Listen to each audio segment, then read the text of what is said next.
Dawn came as a thin band over the Pamir, a blue that felt like it had been rinsed too many times.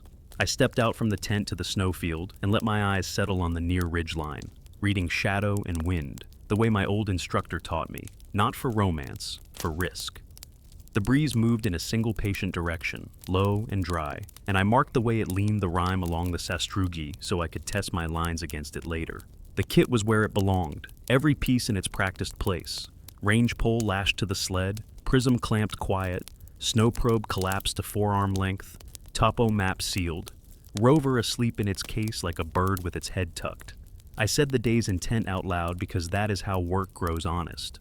We would run 2 transects from the moraine notch to the high flags and close a loop back by the melt streak, then compare yesterday's marks with today's and write what the snow had done. Routine is a kindness in mountains like these. You get less thinking than you think. The surface carried a crust that could not decide if it wished to bear weight. My skis made a sound like paper rubbed between fingers. I set the first base point near a scarf of rock, tamped a shallow dish with the shovel blade so the feet would not wriggle, and the bubble, no, not a bubble, the way I feel level in my bones, could settle. The rover took its wakeful breath under the sky. I turned my glove inside the jacket to warm fingers for the prism mount, then built the range pole and checked plumb by the old hand method. Eyes forward, a breath held, a tiny correction inward. Only after the pole stood with a posture that did not argue did I lift my head and look down, grid. The marks from yesterday waited without expression, a run of black heads in the snow, each with a neat circular depression pressed by a cup and then scraped once with a boot edge, so refrozen scallop would make a readable signature. I looked for animal sign and saw none, only a faint scrawl of wind. I like the hour before voice. In that time, decisions have not yet learned to masquerade as orders. I walked the first line with the probe extended and tapped the crust with the rhythm that lets the mind listen for changes without drowning in noise. The probe met the slab with the firmness of baked bread and then, in soft patches, slipped through to nothing. I marked those with a quick X from my pole tip on the surface and a pencil note in the book without numbers, only words from a small private lexicon I have kept since my first season. Whisper, brittle, hollow, sound. When I reached the first pin, I stood and looked at it as you look at a person you know well, not for newness, but for the absence of it. The pin had a collar of frost where there had been a clean ring yesterday. That could have been the night's habit. I brushed the crystals with the back of my glove, and something in my chest took a small step backward. The collar was not uniform. On the windward side, the frost had grown taller and smeared in a planed arc. On the lee, the ring looked scalloped by a finger laid and lifted. I set the pole tip to the scraped mark I had made, and felt the old groove, the tiny bite of boot tread. The bite was a hair away from where it should have been. Hair is not a measure to write, so I tested it another way. I turned slowly until my own shadow lay across the pin's head, and watched how the shadow line ran against yesterday's scratch on the cup. The difference was shy, the kind of thing that could be swallowed by a blink. I did not blink. I left the pin alone and moved on to earn a comparison that would not be simply annoyance at the cold, dressed up as observation. On the way to the second mark, I built the sight with the prism, snugged the clamp, and took a look at the return. The beam came home easy once, and then, for a breath, found 2 paths, a soft ghost faint on the edge. I reset the angle of the mount in case some invisible film had pressed against the glass. The ghost returned only when I aligned along the transect toward the melt streak, as if the air had divided itself into near and nearly the same. The rover said everything was fine in the language of steady lights. I told it in mind that it could keep its comfort and I would keep my doubt. Smell reveals weather long before charts admit it. The cold that morning had the clean metallic taste of pooled sky, and then, when the breeze twisted, a note like a stove that had been lit somewhere far below. There were no huts in that direction, no diesel to imagine, only old moraines and the high emptiness. I held the smell in my mouth until it thinned and left a resin trace, juniper or its cousin, the kind that lives low and stubborn where rock thinks it has won. The sound motif of the day set itself in that moment, a distant click without a felt source. Not ice cracking, not gear, more like the chuckle of a small stone in a pipe when wind kisses it right. It came again sometime later with the same careful spacing, not urgent, not random. I wrote click in the book and drew a line under it twice to remind myself not to let fear make music out of noise. At the second mark, the ring had not changed.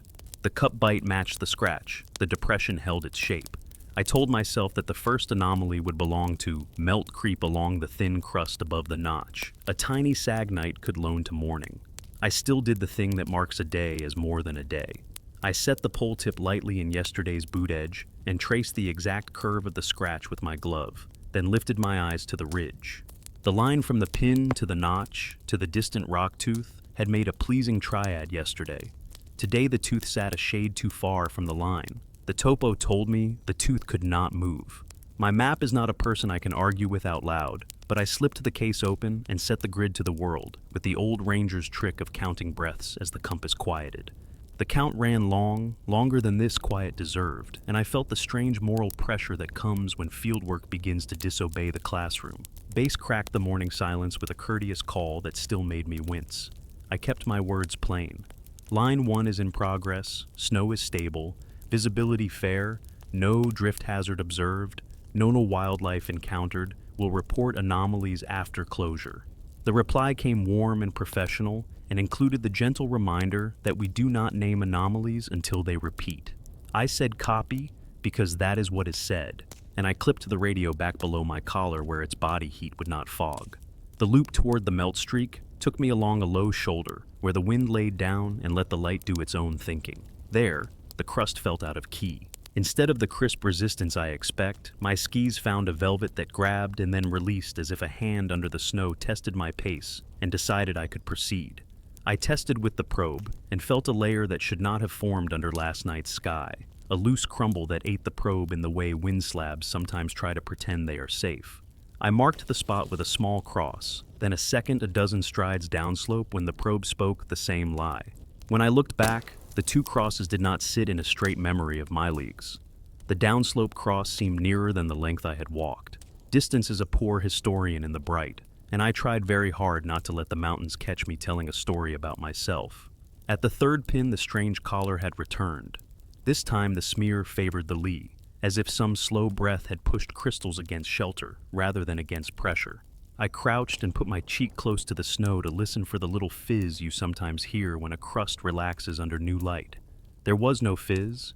Instead, a minute stir, the faintest tickle on the skin, like the soft pulse of air that comes when you open a door very slowly and the house debates whether to notice.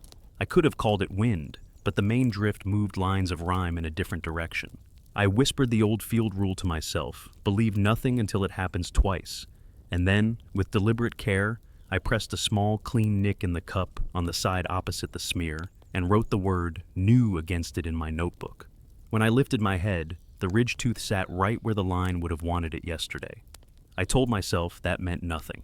On the return leg, I decided to test the rover against a human trick the older surveyors taught me. I picked a distant point that no instrument could love, a pale notch with no hung coordinate, and walked a deliberate curve, counting steps not by numbers but by breaths, so the curve's rhythm would become a thing my body could repeat. I stopped where the body wished to stop and set the pole into the crust. The rover's steady light said yes with the bland confidence of machines. My body's inner level said the pole leaned a hair to the right. I corrected until the lean felt true and looked back along my track. The curve I had drawn lay exactly over the shallow wind groove that yesterday's pattern had not carved. The mountain was asking me to use a line it had written overnight. I do not accept invitations from places that do not sign their names. I closed the loop by the melt streak and saw, from a length away, the first pin. The collar I had brushed had grown back with a shape I could now describe, a tiny crescent on the side that should have stayed clean under the fixed light of morning. Between my nick and yesterday's scratch, there was the thinnest of gaps. Not an absence, but a promise of one. I stood long enough that my kneecaps began to speak to me about cold. Then I made two choices that would cost some ease later. I decided to trust the smell more than the chart, and I decided to write the word drift in the book without qualifiers. Before I did, I knelt and placed the back of my glove against the smear. The cold there had a pulse. It was not warmer, but it held a faint softness like breath that had been asked to keep a secret. I packed the sight, settled the pole against the sled, and said to the little radio that the first line was closed, anchors stable, minor surface discrepancies noted, no movement observed that suggested structural hazard, requesting permission to extend to the high flags before the light changed. Base asked for specificity, and I gave as much as I could without acting like I was chasing a tail, Slight mismatch between mark and scratch at 2 pins, non-uniform frost collar, intermittent echo on the prism alignment along one bearing, low frequency click from an uncertain source. The pause before the reply was short enough to be professional and long enough to let me know someone at a warm desk had raised eyebrows. Proceed with caution, they said, and keep the loop tight. I said the loop would be as tight as the mountain allowed.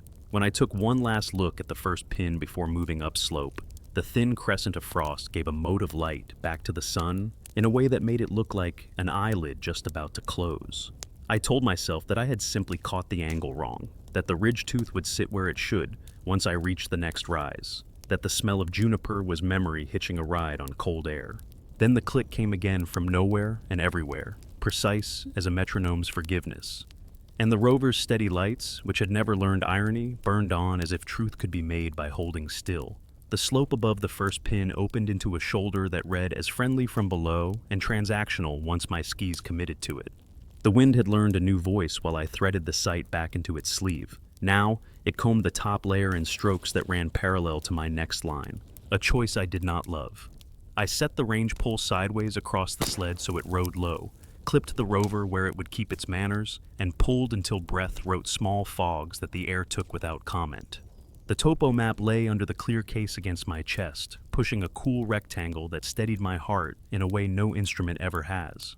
I told myself aloud what the second line would do. Pin to pin, shadow check, frost collar survey, prism test toward the melt streak, then angle to the high flags to close, but only if the crust earned that trust. The second pin waited in a patch of flat hammered by last week's wind. I saw it from a short distance and felt relief first, then something more complicated. Frost had grown on all sides, not in the neat necklaces I prefer, but in a fray that suggested a hand had failed to choose a direction. That could be morning's poor attention. I crouched, gloves flat on my thighs, and studied the old scratch. The cup bite from yesterday had the shape I remembered, and my tiny new nick kept its clean edge. Between the two, a thin strip of untouched snow curved with the faintest asymmetry, as if someone had tried to erase it with a warm finger and had only blurred the boundary. I set the back of a knuckle against the frost. The cold was an honest cold. No pulse. I respected the pin by leaving it as it was and moved a body length back to prepare the prism. On the mount, I tightened each piece until the little creak that means metal has decided to stop arguing. The return along the line toward the melt streak steadied instantly, clear and bright as a string plucked once. I let out a breath I had not admitted I was holding. Then, taking a minor risk, I rotated the prism through a gentle arc across the shoulder to feel the day's air. The ghost line I'd seen before feathered in and out, not with my movement, but with an off-tempo patience, present only when the angle aligned with the notch and that pale rock tooth beyond. I said the word ghost quietly, because naming things in the field creates a kind of debt. I wrote it soft in the book, with a circle for later, then set the prism aside and took up the probe. The probe found layers stacked wrong for the night we had. A thin, brittle skin, a pocket of sugar under it, then a stubborn plane that pretended to be continuous and proved to be stitched. Each tap returned a slightly different note, as if someone had tuned the snow by whim. I drew a small mark near the pin with my pole tip, and a second one along the transect a few careful strides away. When I looked back, the two marks seemed to cozy toward each other. The distance between them, less than my body memory, insisted I had walked. In mountain light, distances tell their own jokes. I adjusted my hat, waited for cloud to move, and found no better answer than patience. I took a shadow reading because shadows keep our pride honest. Standing upright, I slid a boot until my shadow burned a straight line along the pin's head, and checked how it fell against the old scratch. In yesterday's morning, the line had kissed the left edge. Now it touched the right, as if the sun had learned a new stance while I slept. Sun moves, we all know that, but it does not shift ethics within the same hour if the sky holds steady. I checked to the horizon for cloud that might fake a change and saw only a pale veil to the west that had not grown teeth yet. I felt the click again, neat and distant, a perfect twin of itself, and I made the small decision to call base sooner than planned. Line 2 in progress, I said. Surface inconsistent in pockets, frost collars irregular on 2 pins, minor optical duplication along prism return on bearing toward the notch, shadow alignment not matching yesterday within expected tolerance. requesting note for possible local refraction or micro topo shift. The reply came calm and ordinary. Copy the note, investigate with a repeat pass after lunch, avoid forcing a pattern, keep eyes open for wind shift. The last phrase carried the tone of a friend reminding you to drink water without making a speech about it. I said copy and tucked the radio lower so it would not poke its antenna into the prism's feelings. The smell arrived with the smallest twist of wind, more definite this time. Resin and a pinch of ash, like a cook fire a long way down valley or dry needles rubbed under a glove. There were no camps where that wind came from. The topo showed a name I knew for the river cut, then silence for a long stretch. Smell does not need permission from maps. I stood still and let the nose do its quiet work. The resin note came in pulses that matched the rhythm of the clicks, as if the air had agreed to beat time for whatever else was keeping time. When the wind paused, so did the scent, returning only when the breeze confessed itself again. I wrote resin in the book and underlined it once. One underline means pay attention. Two can make you into a fool. I moved toward the third pin, and the snow tried a new trick. The crust ahead carried a faint corrugation, like roof tin left in a pasture. My skis hummed when they crossed the ribs, a low sound that settled into me in a way I did not like, as if my own breath learned the same tune. I stepped off the skis to break the spell, and the hummed line continued in my head for a stride too many. That is a nothing to write unless it repeats, so I refused to give it a line and checked the map instead. The grid that had served me all season sat clean on the world. The ridge tooth and the notch offered the same consolation they always do. Things that do not get to move. At the third pin, the story sharpened by a small click of its own. The frost collar had shifted to the side where my nick lived. A flaked crescent leaned into the nick so politely it could have been an accident. I took off a glove, blew across the surface to clear the loose crystals, and felt a faint return that was not the cold, but a feeling of shape resisting my breath in a way I could not name. The cup's original scratch, the one I had scribed yesterday, looked shallower by a breath and smeared along the direction of the corrugations I had skied across. Something wanted tidy lines to learn a bias. I made a second small nick on the opposite side to give my later self a way to prove or disprove that this was only the mind's wish to narrate. Then I wrapped the glove back on, flexed each finger to heat, and looked north to the flags. Closing the loop by the high flags would mean committing to more exposure and trusting that the crust would not learn a new grammar before I got back. I felt the quiet pressure of instruction against field sense. In the book, I wrote a neat line to myself. Intention to proceed provisional on slope sound below cornice shelf. If sound fails, return by lower seat. Then I performed the simplest test I own.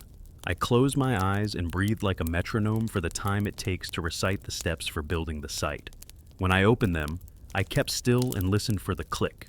It came, not from the ridge as I expected, but from behind me near the first pin, an exact twin of previous clicks, patient and without apology.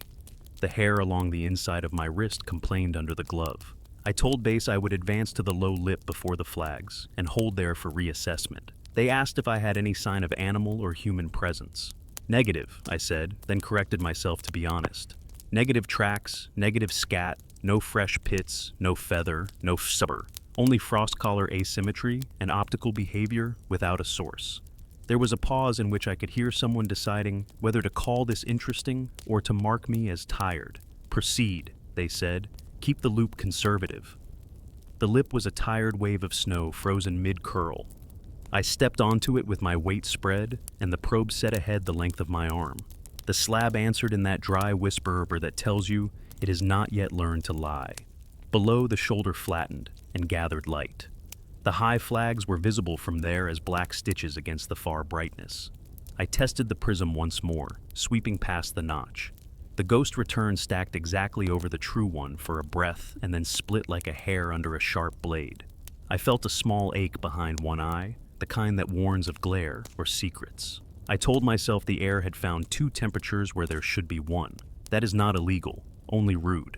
On the way back to the second pin to begin the repeat pass, I followed my own track to see if distance would keep faith. It did not. Where I expected to step into my previous depressions, my boots found them a half foot to the side. I tried the old trick of planting the pole at the arc of my stride and aiming for the shadow of its basket. Even then, the union between intention and imprint missed by an amount too consistent to be accident. I stopped moving, and the hummed line in my chest stilled. I looked long at the surface and found it clean. No crosswind scalloping, no mischief of heath undercutting the crust.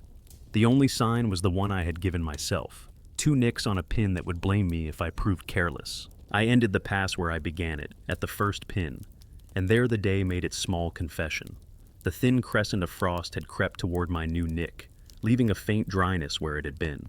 The old scratch in the nick no longer sat in the relation my glove remembered. It was not much. It was not enough to bring to a warm room and make a presentation without being laughed at kindly. It was enough for the person who had walked this grid before dawn to admit that lines had learned to disobey their makers.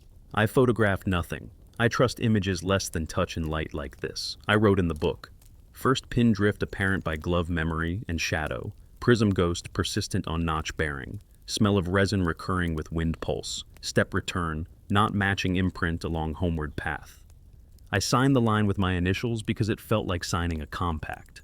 Then I stood, set the pole plumb with the care of a person standing in a doorway at night listening for a sound that may belong to the house, and told bass in a steady voice that I would begin a controlled repeat after a short rest to warm hands. The click answered from somewhere near the flags with the same polite distance as before, as if it had been waiting to be included in the report. I warmed my hands under my jacket until the sting eased and the clumsiness left my fingers, then set about the repeat pass with the sobriety of a medic rewriting a label. Repetition is the only language the field respects. I told myself the loop would be narrower and slower, that I would use the same steps, the same pauses, the same breaths at the same places, so any difference would have nowhere to hide. The breeze settled into a steady sigh from the notch, bringing with it that thin resin note, less like a camp and more like old sun baked into needles.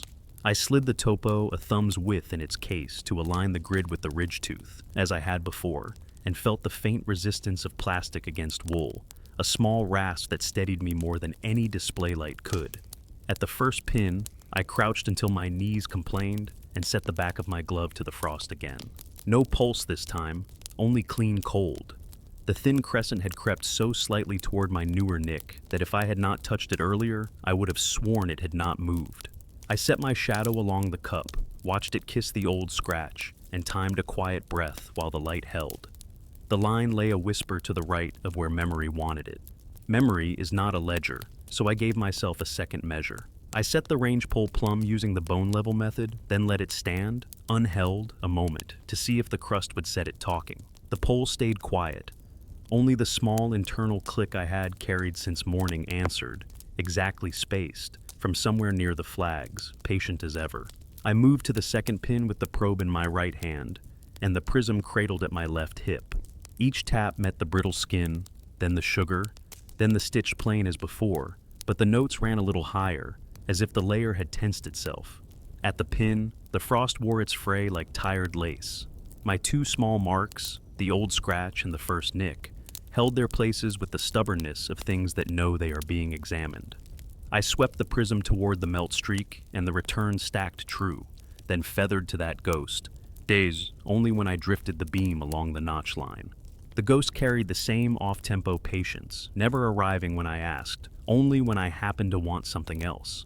I refused to chase it. I wrote ghost steady on notch in the book and put a tidy dot next to the entry, my private punctuation for not yet. The wind shifted a hair, tilting from the notch toward the higher shoulder, and the resin note broke into faint ash, a dry taste like a match that had been struck and then pinched. A weather pocket can move scent in odd ways, so I did not let it own me. Still, I made myself a promise. I would not proceed to the flags unless the lip and the slab below behaved like citizens. I told Bass as much in a tone built for patience. Proceeding with tight repeat, I said, observed faint ash note in breeze, likely advection from unknown source. Frost collar behavior persists on pin 1. Request permission to adjust loop boundary if slab report changes. Permission granted, they said. Keep reporting at the quarter hour. The phrase tacked time onto my back in a way I dislike.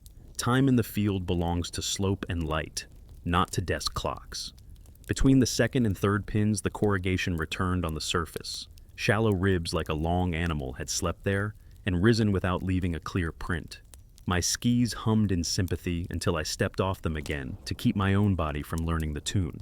Underfoot, the slab felt stiffer than it had, a stiffness too swift to blame on temperature. I set the probe ahead and it dropped to the sugar, with the weary give of something that had been asked the same question too many times. I marked the spot with my pole tip and made a second mark, at what should have been the same rhythm of strides away. When I turned, the marks leaned toward each other like cousins at a fence, near enough to be friendly, nearer than my legs swore I had walked. I refused to underwrite the feeling with a line in the book. Feelings will always take the ink if you let them.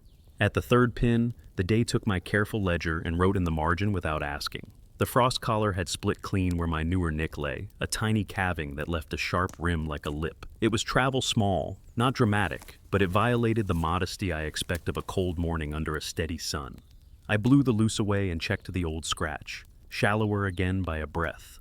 The rim along the direction of the surface ribs had smeared faintly, as if a glove had grazed it in passing, though my own gloves had stayed sober. I touched the cup with the back of a finger and felt only the neutral honesty of winter. Then the prism played its trick without waiting.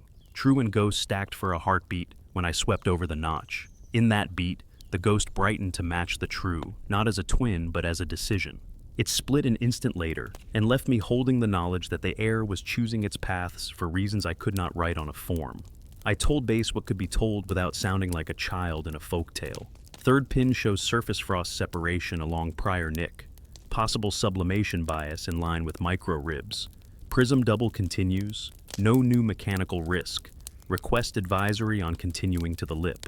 There was a rustle on the radio, the sound of someone exchanging a glance that I could not see. Proceed to the lip, they said. Hold there. Re-evaluate. Do not accept narratives from single senses. I said copy and tucked the radio against my chest where its minor warmth would keep the battery from pouting. The lip met me with that tired curl and the same dry whisper under the probe, but something in the slope's posture had gone skeptical. I set the range pole on the crest and planted the basket gently, then stepped back 2 strides to watch for the little lean that tells you the crust means to betray its own crustness. The pole remained upright the way a disciplined recruit stands when inspected. I waded through a slow count, the kind that fills the head with other thoughts if you let it. The click came from downgrid this time, not near the flags, and the resin came with it like a shy announcer. No drift voice in the slab. No peep from cornice above. The air did not learn a new stutter. I moved a careful length over the lip and stopped on the flatter shoulder where the high flags watched like lazy sentries. From that vantage I could see the first pin and the run of marks making their clean little procession toward it. This perspective should have relaxed me. Ordered things seen from above usually do. Instead, the marks arranged themselves in a way that disagreed with the slope's grammar. The intervals appeared a hair uneven, slightly closer near the melt streak, as if my tidy loop had learned a preference. I closed my eyes and tried the trick of letting the grid float in my head like a sheet map, suspended in clear water. In the mine's tank, the pins fell where I had hammered them yesterday. When I opened my eyes, the near pair looked as if a careful hand had nudged them inward along the line like beads on a string. I set my jaw against the story that wanted to be told and chose to test what could be tested. I built the sight low, crouched to keep the prism out of the wind, and ran a deliberate sweep that ignored the notch and its ghost entirely. On the bearing across the shoulder, where nothing interesting had happened all morning, the return came home true and dull. I did not celebrate. Dull is good field work. Then, as I pivoted past the notch in a motion so smooth a trainee would have been proud, the return rested in that double again, a perfect overlay. And during that pause, the smell of ash arrived strong enough to plant itself on the back of my tongue. The double parted, the ash thinned, the breeze chased its own tail, and then pretended it had never moved. I wrote ash peak at double in the book and drew a box around it. Boxes are for things that will cost me if I ignore them. Going back across my own track to begin closure, I found the strangest of the day's quiet insults. My boot impressions were as they had been, scalloped and neat, but when I set my feet to drop into them, each impression greeted me a half-width to the side of my intention, as if the act of stepping and the fact of having stepped were under separate administrations. I tried the shadow trick again, and my shadow obeyed physics with a boredom that would have been comforting, if not for the footwork lying like a polite child. The hummed line from the corrugations tried to climb back into my chest, and I shook my shoulders until it slipped off like a shawl. At the first pin, end of repeat, the collar that had crept and then calved offered a new delicacy. a faint ring on the clean side that could have been breath frozen on air, a transparency more seen than seen. I leaned close and it vanished by virtue of being looked at. That is a common trick of snow and of people. I did not write it down. I did what I could trust. I pressed a third tiny nick on the cup, making a triangle of markers that no accident could imitate. I said to base, repeating the word order I use when I mean to be heard, repeat complete. Evidence of minor frost migration at pin 1 and 3. Optical doubling tied to notch bearing persists with momentary equality on overlay, correlated with a brief ash note in air. No slab hazard detected. Request step to high flags for controlled closure. The line stayed open in my ear for a longer breath than a simple yes would require. Proceed to flags, they said finally, voice steady, and if you observe a human source for the ash note, document, do not engage. I said copy and pulled the sled until the straps found their rightful ache in my shoulders. The flags did what flags do. They stood there, efficient and plain. Up close, they also confessed to some private business. The cloth that should have hung at ease in this light carried a hush, not the flop of loose fabric, but a tendency to hold motion like a breath. I brushed one with my knuckles, and it yielded a fraction and then stilled, as if someone had asked it to keep posture. The click arrived from the far pin as punctual as a station bell, and for the first time all morning it gained an echo, soft and late, from somewhere in the quiet between the lip and the first mark. Not an alarm, not an invitation, just a doubled punctuation at the end of a sentence I had not yet read. I set the pole, leveled the prism, and told the air, because speaking helps the mind choose the work, that the grid would hold because I would make it hold, even if the mountain had other plans. The ghost and the true lined up in my scope like two good soldiers. I held my breath, counted to the length of a careful note, and waited for the split that had taught me the morning. It did not split. It held, patient and exact, while the ash gathered in my mouth like a story I did not want to tell. I let the double hold in the scope until my eyes smarted and then stepped away from the sight to remind my head that the day had other tools than staring. The ash taste thickened and then thinned like a thought trying to become a plan.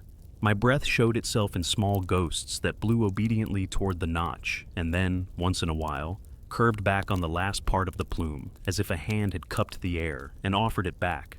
I took that as an invitation to be boring. Boring keeps you safe. I set the range pole to shoulder height, plumbed it with the bone-level trick, and walked a slow arc around the flag until the little spirit level in my chest agreed. The cloth barely moved. When I brushed it, it yielded a fraction and returned as if proud. A repeat at the flags would cost time I had promised to the lower loop, but I needed to know if the overlay and the prism would stay loyal or only pose. I crouched low to shelter the glass from the breeze and brought the sight onto the notch again with the care of someone setting a bead on a fine thread. True and ghost-kissed and held. I did a simple wrong thing on purpose. I turned my head to the side and blew a steady stream across the line of sight.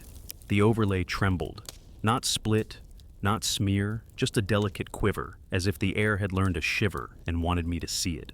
I repeated the blow with care, keeping the rest of my body still. The quiver waited until the breath had passed, and then followed as though my exhale had left a path it liked. The rover sat in its sober case with its small lights saying to themselves that all was well. I put a fingertip to the prism housing. No static, no heat. The tremble came from air alone. I told base that the overlay at the flags remained, and that a controlled exhale across the path produced a faint shimmer without degrading the line. They asked if I was misting the glass. Negative, I said. Breath kept clear of the instrument. They paused, then offered the kind of sense that keeps you from performing your own magic show. Recommend checking against a non-optical test, they said. I said copy and took up the snow probe.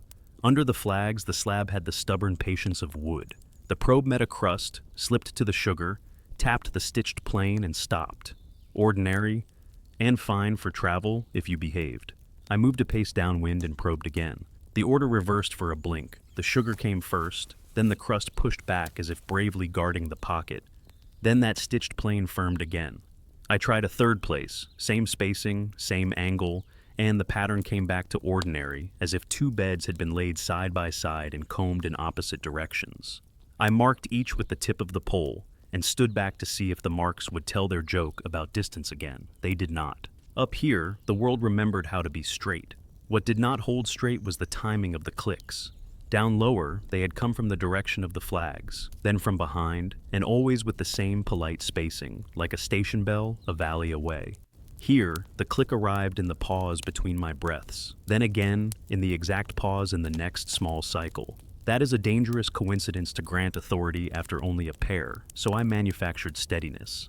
I set my hands quietly on the sled, placed the topo case square against my chest, and breathed to a rhythm I have used on ridgelines when the heart wants to run. The click came in the small stillness after each exhale. I tried to start a breath sooner. The click did not reward my mischief. It waited for the stillness and then spoke. The smell of ash rose with it and thinned with the inhale like a candle remembered, not lit. I did not write the pattern down. Instead, I turned away from my own body to the world where measurements are allowed to be simple.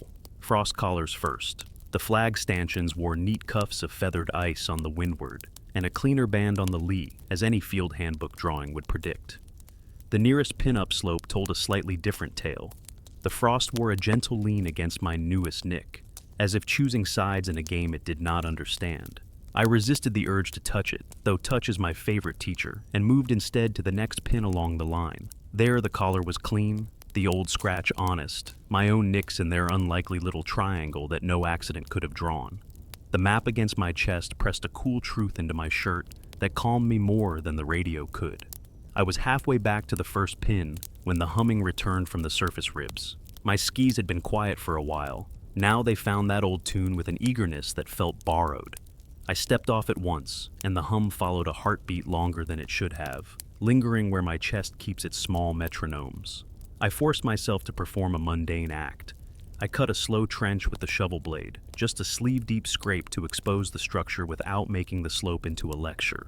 The layers were exact replicas of what the probe had told me, which is a comfort. What eased me more was a faint glaze along the upper crust that reflected light like a pond skin. That could have been a melt form that learned itself yesterday and chose to harden in darkness. Or it could have been the invisible skin that forms when a breath returns and rests on snow and decides to make rules. I put the trench back with care, pressed the surface gentle with the shovel, and stood to speak to base. Holding at flags, I said, "Overlay stable, exhale, causes minor shimmer on path, slab ordinary with 2 small pockets of reverse order under flag shadow, frost collar at 1 pin, favors latest nick, scent of ash synchronized loosely with breath pause. Requesting guidance. Hold position for atmospheric settle or close through lower loop for corroboration." They asked about light. "Fair," I said. "Veiled to the west, no sundogs, no diamond dust." They asked about wind. "From the notch, steady, with minor curls at shoulder, no devil seen." "Copy," they said. "Close the lower loop for corroboration." If ash note strengthens, document. Keep your breath behind the glass. The line clipped to silence with the little firmness that says a decision has landed in a room I could not see. On the descent from the flags, I kept to my own track to measure their honesty. The first few steps matched perfectly. Then a slanting patch borrowed me sideways again by that maddening half-width, as if one administrator governed my feet and a second ran the record. I stopped and faced the notch, lifted the prism, and lowered it without looking through. Holding the instrument in my hands like a small animal reminded me that tools have their own pride and their own indifference. I apologized to the glass in my head for asking it to tell me more than it knew. The ash note returned, shy at first, then a little stronger, carrying something sweet under it that made me think of a twig I had burned as a child when I was supposed to be gathering, not experimenting. At the first pin, the collar had grown a new lace along the side I had sworn was clean an hour ago. The lace was so fine I could not trust it against light. I breathed out gently over the cup, and the lace did not stir. Only my breath rolled away, and then paused on itself, as if the field had a lip I couldn't see. I scraped a transparent hair of frost with the side of a fingernail, and revealed the old scratch beneath, shallower than honesty, but still itself. Then I did the act that makes sense to nobody who has not held a line against a mountain. I counted my next breaths without numbers, just the shape of the inhale and the hollow after it, and pressed the back of my glove to the cup at the end of each small cycle. On 2 cycles, nothing. On the next, a faint loosening under the nap. Not warmth, not melting, only a suggestion that the frost wanted to unfasten from steel the way a story wants to detach from its teller and live on its own. Closing toward the notch, I paused at the lip and set the range pole upright with a patience reserved for ceremonies. The pole stayed, then leaned a whisper against the shoulder as a tiny curl of wind passed. That is the most ordinary thing in the world. It still made a small door open in my mind. The curl arrived, nudged, and left in the same beat as the click, as if the click were the bell that sent it. I looked for a cause I could take to the warm room later without shame. I saw no plume in the distance, no soot on the snow, no track or wire, or little toy flag a shepherd might have forgotten.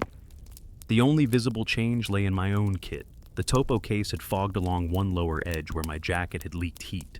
I wiped it with the back of a sleeve and the fog returned as though asked. Near the melt-a-streak, the surface ribs lost their tune, and the hum let me go. I stopped there to test the prism along a bearing that had never misbehaved all season.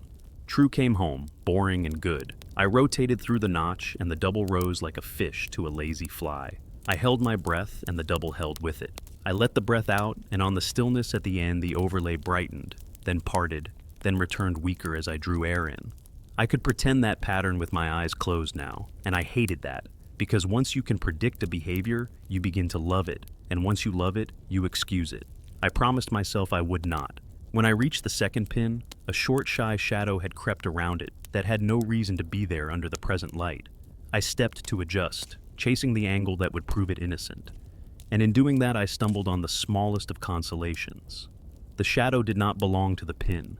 It belonged to a thin ridge of hoarfrost raised in a line that did not follow the wind or my track or any natural scribe I know. The ridge ran from the cup toward the notch and faded halfway as if a pencil had been lifted. I knelt and touched the ridge with the probe tip. It collapsed without fight. I felt foolish for feeling a tremor in my hand. I looked up to the flags. They stood in their quiet posture, cloths holding breath in a way that had begun to feel personal. I told base what I could own. Closing lower loop now, I said. Observations correlate. Optical overlay responsive to breath pause. Faint directional hoar ridge on approach to notch. Ash note synchronized with clicks. Frost migration continues in bias to recent marks. No human source seen. Requests that weather logs be checked for inversion or ducting events. They said they would look and asked me to keep my loop tight and my story tighter. I smiled in spite of myself, not from humor, but from the recognition that a good desk operator will save your life by making your sentences small.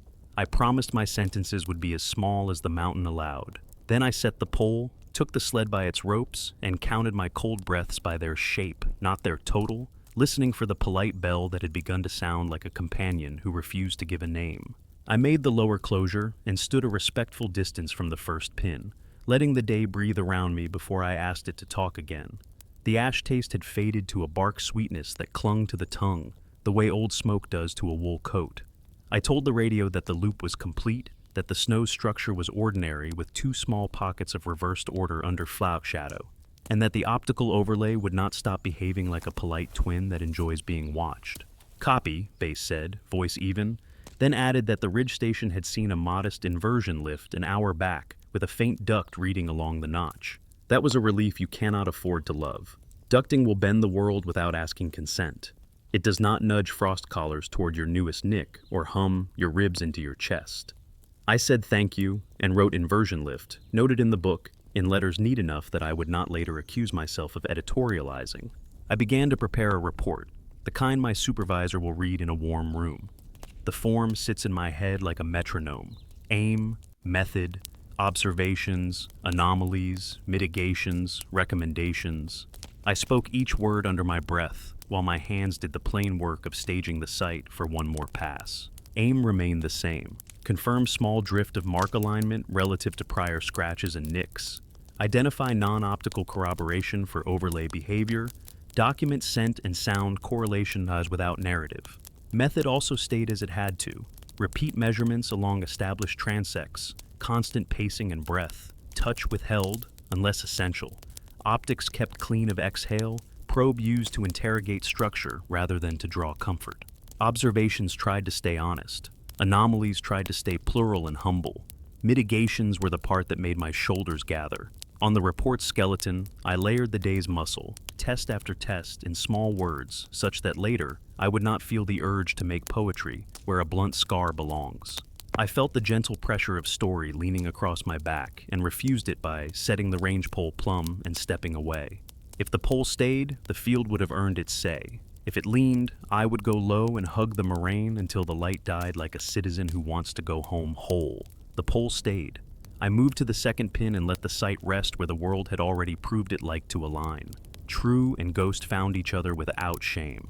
I held my breath and counted by habit to the length of a slow build. The overlay held with me, then quivered in the stillness at the end, then parted on the inhale.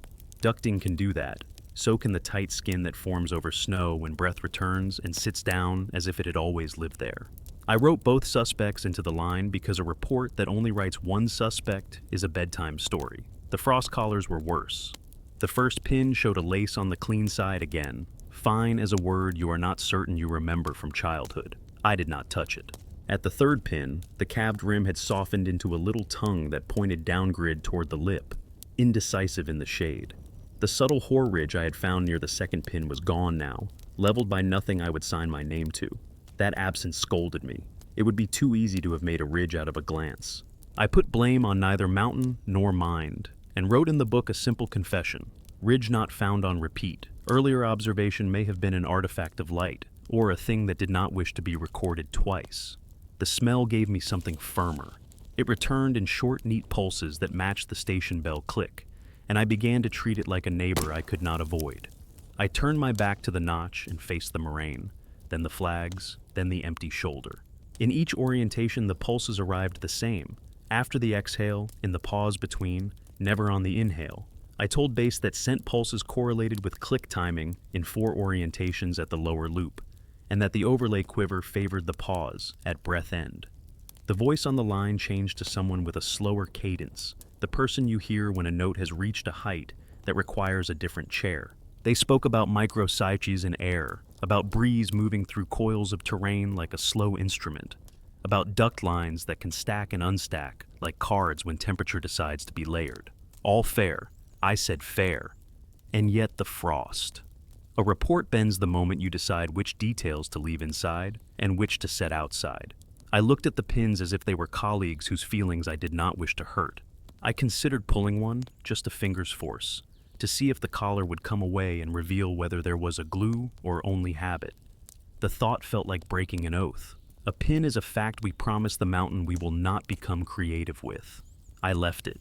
Instead, I took the snow probe and traced a circle around the base of the first pin, a wide ring shallow as a saucer, so I could read the structure without cheating the collar.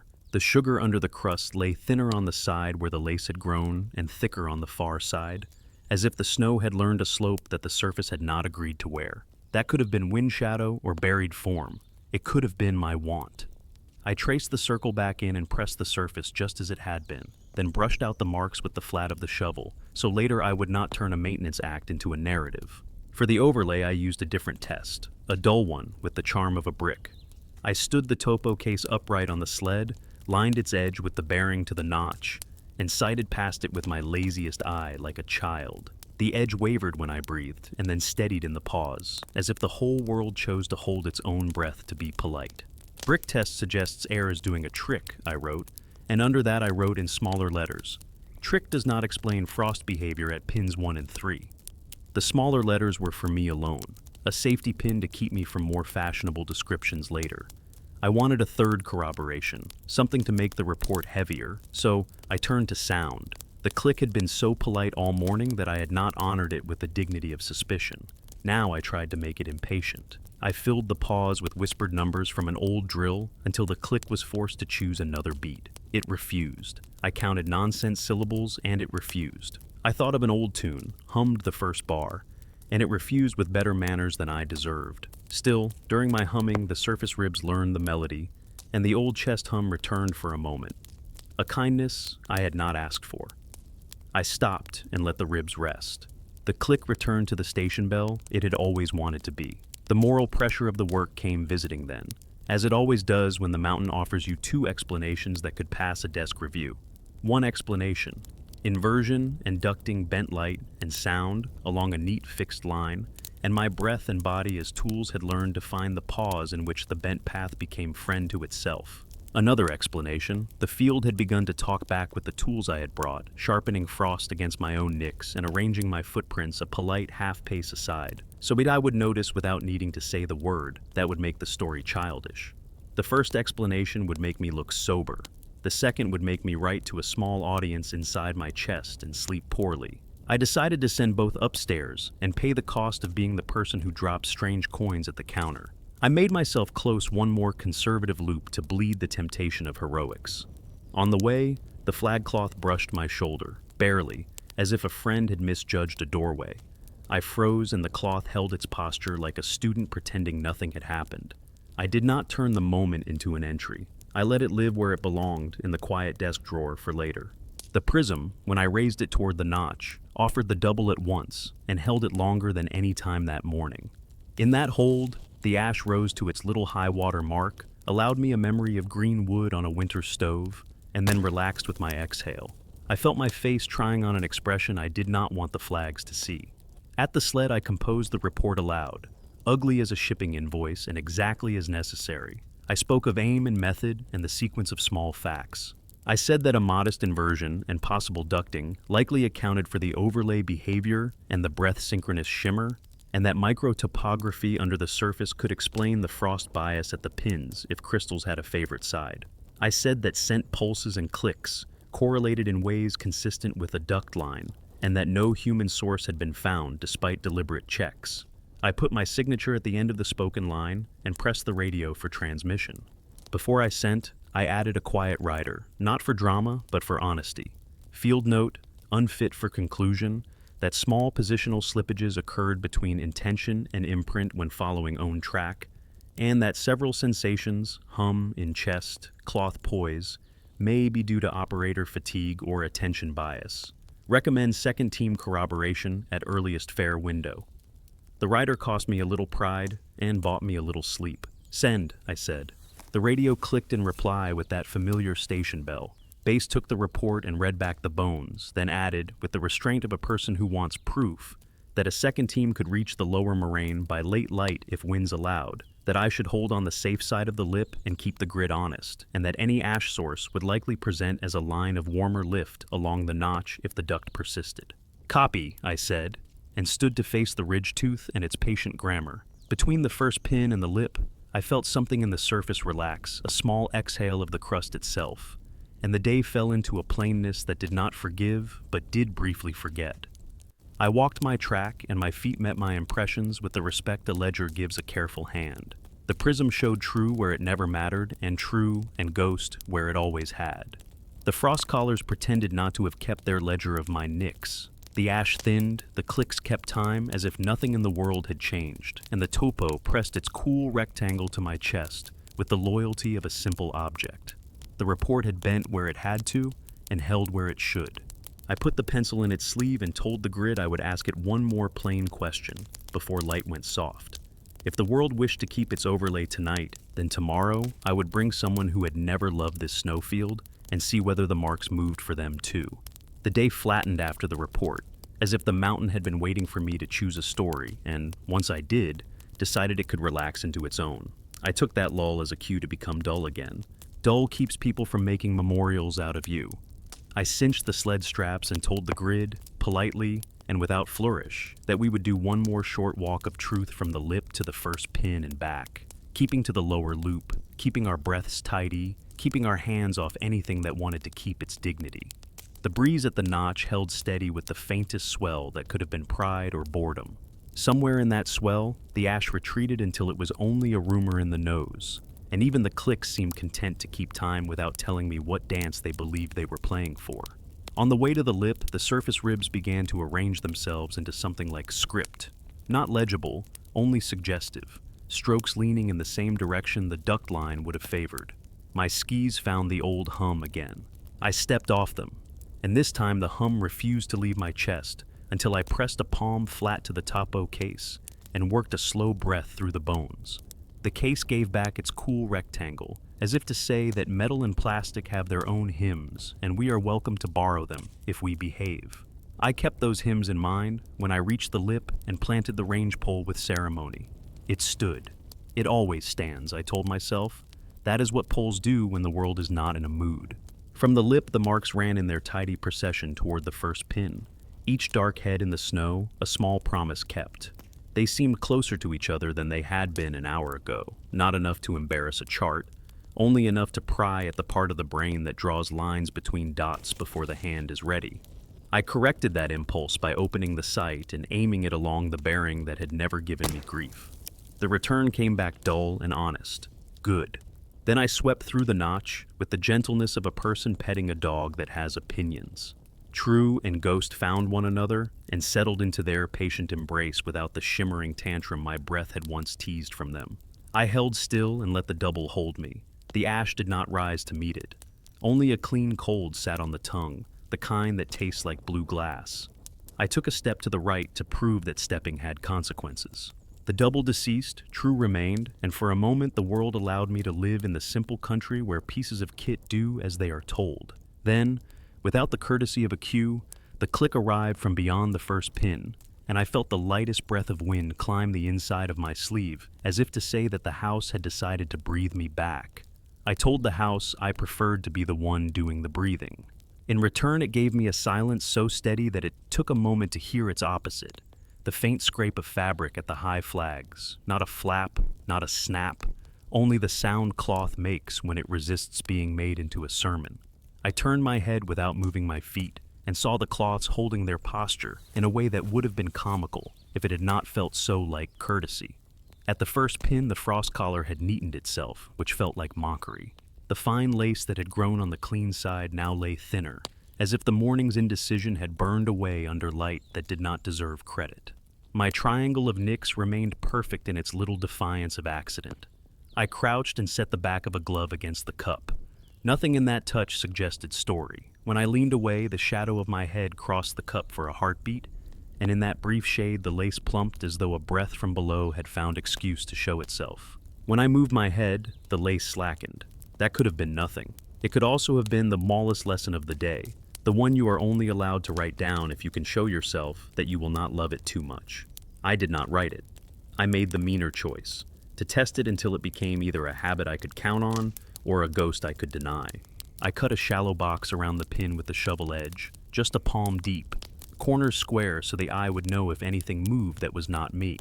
The layers spoke their old order, and the sugar lay more evenly arranged than it had an hour earlier, which felt like finding a room tidied by a neighbor you had not asked to visit. I brushed the box closed with the flat blade, smoothed the surface with mittened fingers, and left the cup alone. Then I walked a slow ellipse outward, planting the probe in a rhythm that would be easy to recall if I had to repeat it under stress. The probe noted a subtle pitch in the stitched plane toward the notch, so slight that I could have called it my hand's wish to invent slope. I refused to wish. I set 2 small crosses with the pole tip at points where the pitch felt less imaginary, then returned to the pin to check whether the nick triangle still made its spicy little argument against drift. It did. I began, very gently, to like the day again, which is how the mountains rescue and ruin you in the same gesture. On the return to the lip, my footprints did not greet my feet where I had left them. I knew better than to be surprised. I stood still and let the head build a map of exactly how far each impression had wandered, then refused that map before it finished forming. I kept the test simpler. I chose a depression, chose a small rock fleck beside it, and decided that if I could place my boot so that the leather's crease would lower onto the fleck in the same way twice, then the world had not voted me out. The boot came down a hair shy. I repeated with another fleck. The boot found it perfectly. On the next, the boot missed right. This was not a pattern. It was the kind of drift that refuses to be accused without a lawyer. I let it go, because time was a pocket with a hole, and the light had started to thin in that honest way. Light thins before cold remembers how to be serious. Holding at the lip, I called base and gave them the unremarkable. Lower loop steady, overlay stable, when unprovoked, frost collars neat, scent minimal, clicks polite, no slab hazard. They returned the favor by telling me that the second team had set off from the lower station, with no promise of arrival, and that I should treat the possibility as a kindness, not a plan. They also said the ridge station was still reading a gentle duct along the notch, and that a warmer line had brushed a sensor like a moth. That word, moth, was a gift. It kept the conversation in the house of things that are allowed to exist without being accused of agency. I thanked them for the moth and signed off to keep the grid honest. Honesty meant one more test I had been avoiding. I turned my back to the notch, stood square to the flags, and blew a slow ribbon across the prism's path while watching not the glass but the fabric. The double in the scope, out of the corner of my eye, quivered in that delicate way I had begun to recognize. The cloth did not so much move as remember a movement. In that moment the ash taste returned, not as smoke, but as bark sweetness again, and I felt foolishly as if someone had handed me a cup of something hot and asked me to sit down. I did not sit. I planted the range pole and walked it around the flags, counting breaths by shape rather than by any number the mind might later claim as fact. Each time my exhale settled, the click answered. Each time I tried to trap the click by moving before its cue, it waited me out with patience that would have made a teacher proud. I chose not to climb toward the flags again. Light was a budget, not a belief. Instead, I committed to a slow closure back to the first pin, then the second, then along the shoulder to the melt streak, where the overlay had learned to play at being true and false with the grace of a coin on a knuckle. On that walk, the world narrowed. The edges of vision took on that soft granule that comes before weather learns a new language. The topo case against my chest fogged along one side and refused to be cleared. The fog grew a soft, scalloped edge that resembled nothing so much as the lace that had decorated the collars all morning. I wiped it again, and the lace redrew as if memory were a physical thing, and glass merely a page for it. At the second pin, the fine ridge of hoar I had failed to find on the repeat expressed itself again. This time not as a line, but as a suggestion of alignment between cup and notch. The faintest bright seam on the surface that the eyes can only keep if the head remains very still. When I moved, the seam went shy. When I held, it tried to be brave. I let it be whatever it wanted without writing it down. What I did write was meaner, and therefore more useful, that the triangle of nicks had begun to feel less like proof against drift and more like magnets for it. That whenever I looked away and then back, I could not swear which side had seemed the clean side in the moment before. This is what fieldwork does to you when a day leans strange. It asks you to teach yourself to distrust the clever marks you made out of love for your own cleverness. The melt streak took me as the light thinned, and there the overlay performed a new courtesy. True and ghost came together on the notch and stayed together, even when I breathed out. No tremble, no parting, only a single beam that pretended it had never met division. I held it in the scope and felt something in the chest unknot in a way that made my shoulders foolishly light. I lowered the sight to keep my mind from stepping into comfort like a trap. The click forgot me for a handful of breaths and then returned on a new beat that matched the rhythm of a heart that had just remembered it as an animal. I told base that the overlay had stabilized without exhale, that scent was minimal, that all physical tests suggested I should declare the grid closed for light and retreat along the safer seat to the tent. They answered with the modesty I needed. Approve closure, approve retreat, record any new behavior only if safe. Second team will anchor at moraine if wind has its manners. On the last length toward the first pin, the world decided it had one small private lesson left. My footprints, which had spent the last hour negotiating terms with my feet, suddenly aligned like a choir taking a cue. Step met impression with the obedience of soldiers on drill. The ribs under the surface stopped humming. The cloth at the flags behind me must have decided it would be impolite to touch my shoulder again. I allowed myself two luxuries.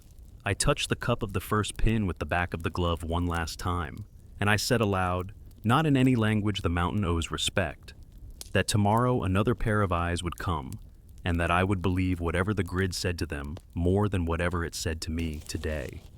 The lace on the collar did not plump or slacken at that oath. The click did not argue. The ash did not return to prove that it had ever been real. Only the clean cold sat with me, and the topo case pressed its truth against my chest. And somewhere in the notch, a duct line made the air into a hallway that I would not walk without company. I turned from the lip, set the range pole across the sled for the ride home, and began the conservative retreat. Behind me the double held, or I decided to let it hold, and ahead the surface kept faith under my boots. I kept my radio quiet. I kept my breath behind the glass. I kept my report in its sober shape. And I kept one thought in a pocket I would not open until the tent. That lines, once they have learned to close in of their own accord, rarely forget the lesson.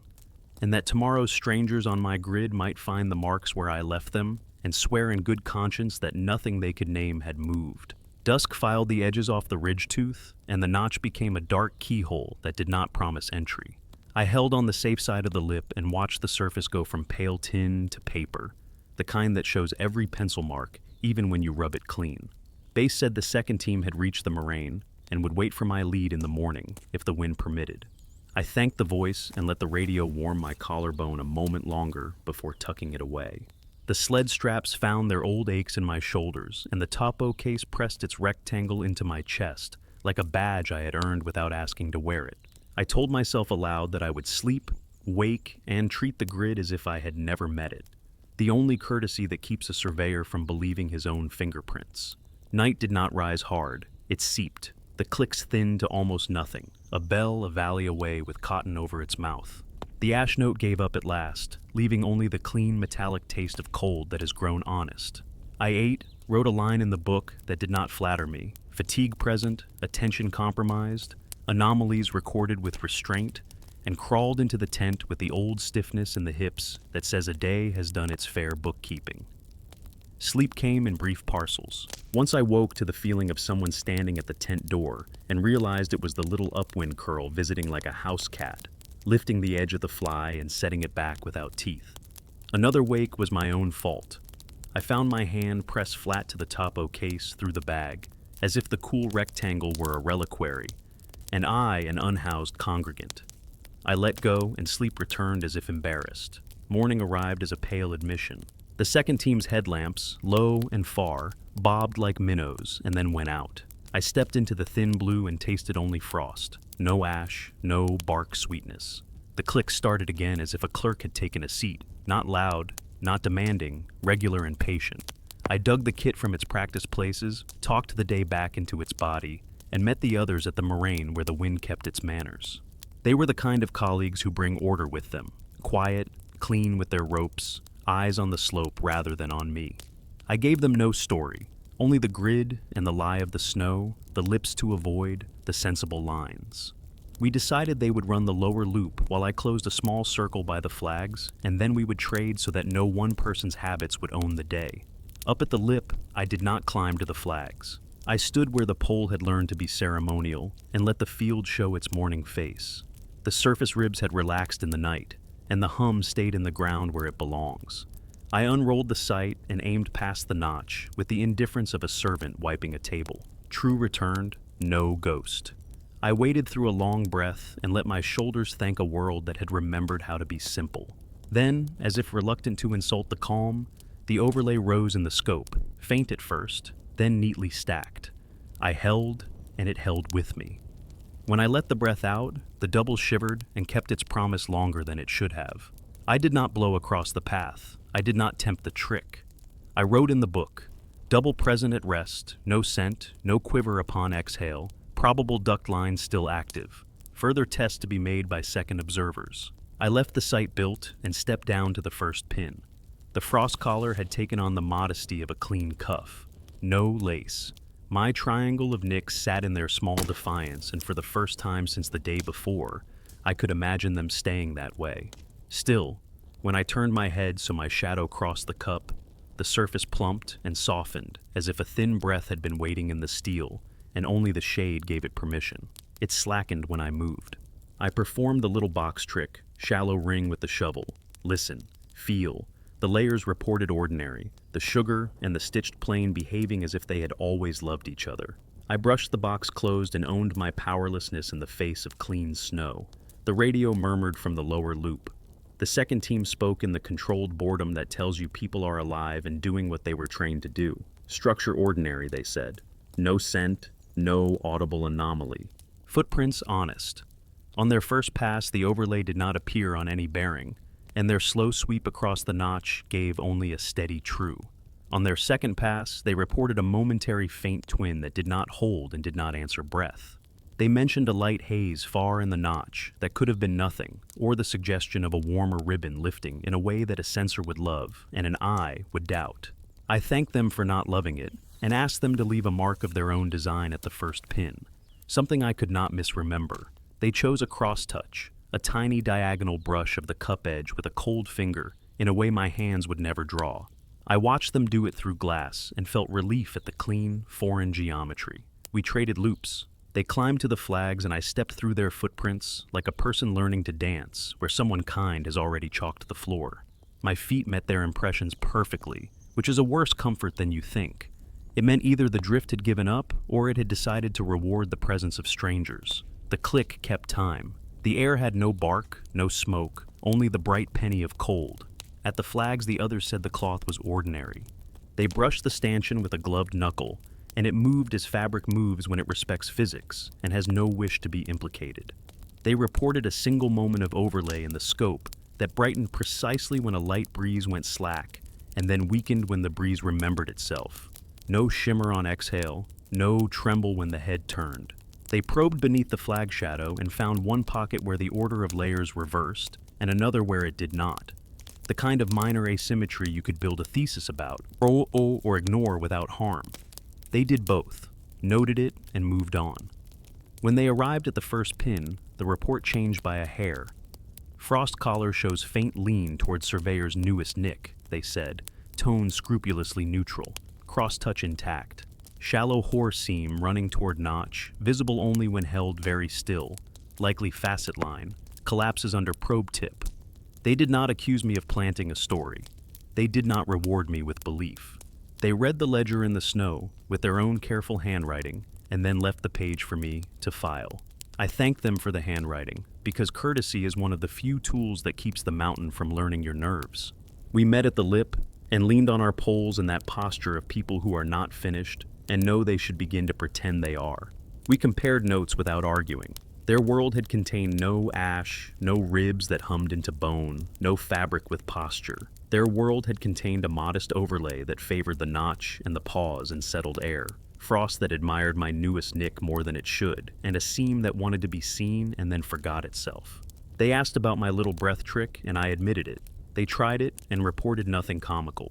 We agreed that inversion and ducting were likely culprits for the light and the sound, that micro-topography under thin crust might bias frost collars, and that expectation and fatigue can write fine letters on clean paper. Then one of them, the quiet one, said the sentence I had not given myself permission to write. The pins could have crept under sublimation and settle in a single night, and left collars that recount that story in the smallest verbs. He let the thought sit on the snow without robe or scepter. We considered it. It had the necessary meanness of real explanations. It asked for no names, it blamed no ghosts, and it made work for the hands. We closed the grid together in a series of careful, dull acts. They pulled one auxiliary pin I had set as a hush test and replanted it a boot length away with the kind of plumb that would make a carpenter's spirit rest. We scribed a fresh scratch I did not draw and made a neat nick that belonged to none of us personally. We wrote a layered report that kept adjectives in their box. We said the words duct and inversion and sublimation and settle and facet line and left room after each for the mountain to insert its edits at a later date. We recommended a return under a calm sky with colder air, with more time, with less of me. When they moved down toward the moraine with the sled between them, like a stretcher that had chosen not to be required, I stood one last time at the first pin and let my shadow cross the cup. The lace did not plump. The faint seam pretended it was not there. I put the back of my glove to the steel and felt only the common cold. The click came once, then once again, and then a last time after my exhale, as if the day wished to sign its own form. I said into the empty air that I would take what we had been given. A physics tidy enough to argue in a warm room, and a ledger of snow where, if you held your head very still, the marks seemed to have moved by the width of a word. I left without pulling the pin. I am not the person who removes the fact that proves me wrong. Down at the moraine, the second team waited with steam in their breaths and ordinary jokes. We hauled toward the tents, and when the wind curved around a boulder, I tasted the faintest bark sweetness and then nothing at all. It could have been memory. It could have been the mountain offering me the smallest of kindnesses, a story I would not have to tell.